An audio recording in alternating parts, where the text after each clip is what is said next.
welcome. I'm your host Shagun Luthra, and this is Stars on Sustainability, a podcast series from Earth Inherited, a media platform dedicated to sparking meaningful conversations on sustainability, from the kitchens we cook in to the policies shaping our future. Food connects all of us, our culture, our communities, and our planet. Yet today, food waste has become one of the biggest contributors to environmental stress. Today, we are speaking to Ajinkya More, co founder of Nude Food Cafe, a zero waste restaurant in Mumbai that is redefining mindful eating. Thank you so much for joining us, Ajinkya. Thank you for having me. Welcome to the show. Sustainability is not something that people associate with the hospitality and the food industry. So, where did your journey begin towards taking these steps?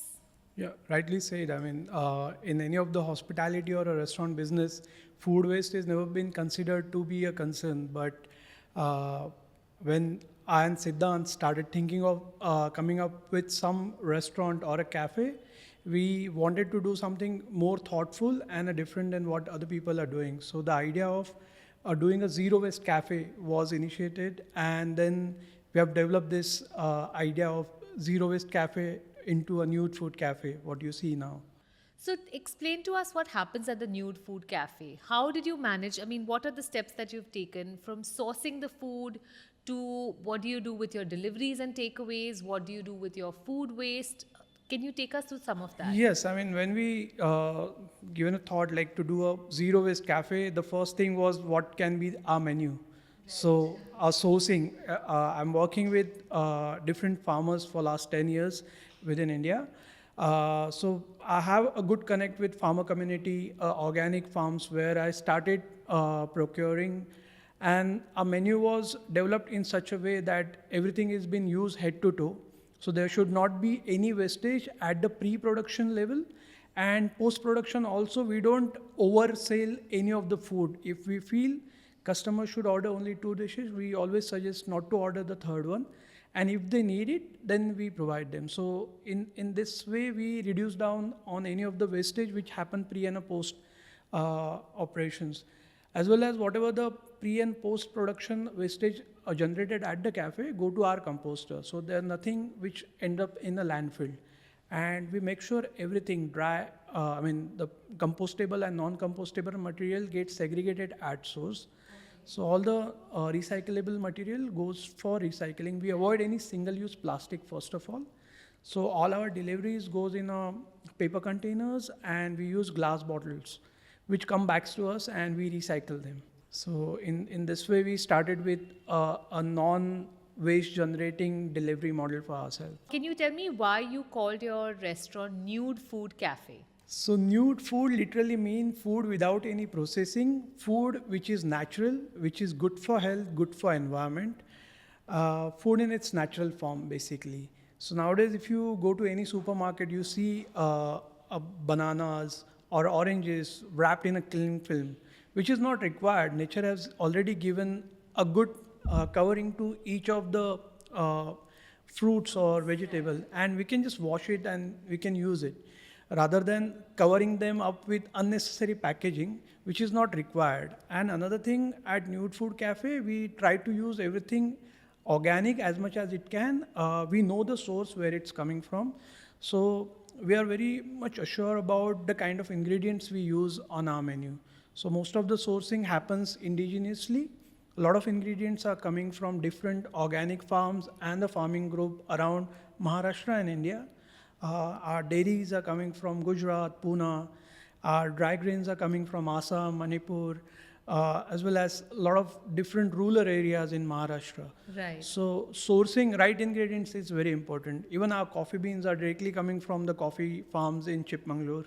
So we are actually doing that farm to table concept in our menu. Was it easy to reach out to vendors from various parts of the country? Was transportation easy? Because these are all challenges that you must have had to face, but you are also ensuring that you empower people in different regions and, somewhere just cut down the middleman as well. Yeah, it's true. Sourcing it's a challenging thing. When I started, it was very difficult, but it's a journey. I mean, one farmer connect you to another, and then it's the community is growing. There are a lot of farmers who do community farming because for individual farmer, sending one particular ingredient to a restaurant it's not a cost effective. So when they do community farming, for them, sending 10 different items to one restaurant become easy and cost effective. As also, there are a lot of people have started doing organic farming nowadays. So Right. it allows us to have a lot of different vendors for the different kind of menus. Our menu is actually based on Indian ingredients, but the whole cuisine is a Mediterranean, which Oh, is very lovely. close to the raw ingredients what they use in their cuisine and what we have available in India. So it allows us to bring those international flavors on our menu. So, if I got this correctly, what you did is you thought of a menu where you could locally source ingredients and what would come closest to that, so you're not going all over the place with your ingredients. Reducing down the distance is also, we are reducing down the carbon footprint. So as ingredients is as local as it can, it is more sustainable. That makes And, a lot. and it empowers the local community as well. You have this mantra, keeping in mind the bin. Can you tell us a little bit about So that? in our kitchen, we don't have any bins. So Really? Yes. So we have a segregation containers where whatever trimmings comes off get collected. All the trimmings turn into a stock. We make soups out of it. Chefs are not allowed to waste anything. Everything has to be given a thought what we can do with this. That's why we don't have any bins in our kitchen. So chefs don't have place to throw any leftover or trimmings. So they have to put their thoughts to develop that recipes further. Okay, what I can do with this leftover trimmings or anything. So first thing with most of the trimmings is we create a stock, and that stock is been used into soups. We don't excessively order our produce. If something gets sold out, it's sold out for a day. Then we get that supply on our next day or after 2 days, because everything procured from all this organic farm, and everything is not available throughout. Whenever it's not available, it's off the menu. Ajinkya, I want to ask you, traditionally, Indian kitchens have always been very mindful about wastage. I mean, our grandparents and, generations above us have made sure that, leftover food is repurposed, or, we used to have something in our family called saptahiki. Like at the end of the week, all the food is mixed together into like a pulao or something, you have to finish it. We've always been very mindful. So do you think that at a larger level, people need to start going back to those practices? Yeah, going back to all those traditional practices are actually good. I mean, the kind of food, the way we used to cook. I mean, Indian cooking is more of a cook fresh. That's what we Right. practice at Yes. Nude Food Cafe, where everything is cooked fresh daily and consumed daily, and nothing has been thrown away. Or I mean, you should cook whatever you can consume. That was the first thing. If you can practice, there will be no wastage or leftover. If anything leftover, you should consume it very next day. I mean, that's max what we can do, rather than collecting all that for very long time or just dumping it. It doesn't make sense. I mean, you're actually wasting all the resources. I'm going to ask you a series of questions. It's a little game. We'll call it How Might We? And I will ask you a question and you can, give us the answer. So, how might we bring food from farms to our kitchen in a way that's fresher, faster, and better for the environment? Try to source locally from your local farmers or local communities, or if you have any community farming group around your neighborhood, you can start procuring ingredients from them rather going around and buying something which is imported, or like from the malls which has been stored for a weeks and coming from their cold rooms. A local Right. and artisanal food is very important. I think you should choose that. That brings me to my next How Might We? How might we source local, ethical, seasonal ingredients without stretching our budget? I think that's the same answer what I've given for the first question. It's, I think you have to connect to the local community, start your own farming. In cities, there are a lot of people are doing balcony farming, or like doing farming on their terraces or in their compounds. So if you can grow your own food, I mean, nothing like that. Or else you can start buying directly from the farmers whom you know, or A farming group can help you out to get the right ingredient. How might we help our customers enjoy their meals mindfully and leave less food behind? Order as much as you can. I mean, that's what we tell our patrons as well, like not to order Over-order. excessively and just don't order randomly. We help them to choose what they can eat, what they like. We understand their preferences. Accordingly, we suggest them what they can eat. How might we make sure leftover food goes to feeding people, helping the soil, or creating clean energy instead of being wasted? So first of all, I think you have to be very mindful what you're sourcing. So any of the restaurant who wanted to practice all these things, a composting can be a good option for them.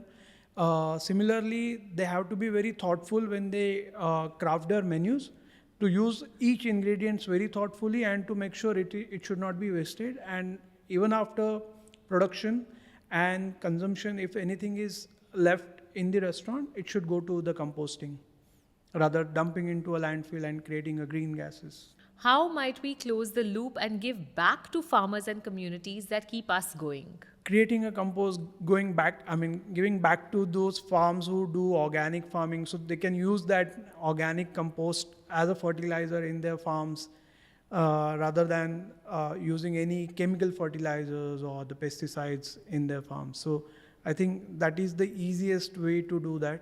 How might we help our customers enjoy their meals mindfully and leave less food behind? Choosing right quantity of food is very important. If you're going to any of the restaurant, it become a restaurant's responsibility to suggest their customer what they're ordering. Is it enough or is it excessive? And I like that you're also putting the responsibility back to the individual level, because it's not always up to the restaurants or the industry or the government. We are always saying that somebody else needs to be doing something. But what are we doing? It's going to take everybody's action to really make a change. It's not just one restaurant and one hotel chain. It has to take everybody's participation, including the end consumer. Someone can start, but other people can join them. That's what I believe. That's and a then lovely it makes thought. it possible. I mean, anything is possible with if somebody started and other people support it. So that's how we should live our life. That's a lovely thought. Somebody can start and others can join in. So at least there's somebody giving you a good example of what you can do. So that's what the Nude Food Cafe have started with, being Mumbai's first zero waste cafe, and we wanted to set an example for other restaurants how they can adapt all these sustainable practices. I know it's not easy and very convenient, but it's an initiative started by us. Ajinkya, I'm going to ask you a question that we ask everybody on this show. If you could change one thing today that ensures a better planet tomorrow, what would it be? I mean, if you can't finish your food today, you will not get tomorrow's meal. If something like this happen, everybody will be more thoughtful about their consumption of food. I think this is something, I know it's not possible, but if this can happen, then everybody will start respecting the meal they are getting every day. That's what my mother used to tell me as well. You don't finish this, you don't get your next meal. Thank you so much, Ajinkya, for coming on the show. And I look forward to coming to your restaurant and having a meal. Sure, looking forward. Thank you for having me on the show. Thank you so much. To our listeners, thank you for joining us on Stars on Sustainability, a podcast series from Earth Inherited. Stay tuned for more conversations with the change makers shaping a greener, better world. Until next time, let's take those small steps forward towards a more sustainable future together. I'll see you soon. Bye bye.